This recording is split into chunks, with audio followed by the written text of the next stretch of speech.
بعض لوگ نادانی میں اور لا علمی میں یہ بھی سمجھتے ہیں، میں نے سنا ہے کہ حسین کے غم میں رونا کہاں لکھا ہے کہ قادری صاحب روتے ہیں حسین کے غم میں، کربلا والوں کے غم میں روتے ہیں، رلاتے ہیں، یہ کہاں لکھا ہے؟ آؤ میرے پاس تمہیں بتاؤں میں کیوں روتا ہوں، مصطفیٰ روتا ہے۔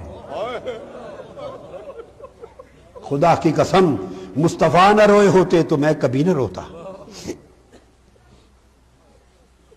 حضرت ام سلمہ سے پوچھیں، ام المومنین ام سلمہ فرماتی ہیں کہ میں آقا کے گھر داخل ہوئی، حسین حضور کی گود میں تھے۔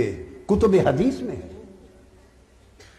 معجم طبرانی کو اٹھا کے دیکھیں، سیاستہ کی کتابیں دیکھیں، مسند احمد بن حنبل کو دیکھیں، طبقات ابن سعد کو دیکھیں، بہقی کو دیکھیں، مسند ابو یعلا کو دیکھیں، ہماری کتب سیاستہ کی دیکھیں۔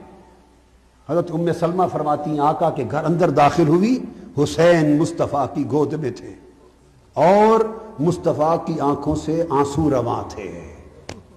بتا رہا ہوں کہ طاہر القادری کیوں روتا ہے حسین کے غم میں، اور وہ جنگ والوں اور پاکستان والوں کو کیوں رلاتا ہے حسین کے غم میں، اس لیے کہ مصطفیٰ روئے ہیں حسین کے غم میں،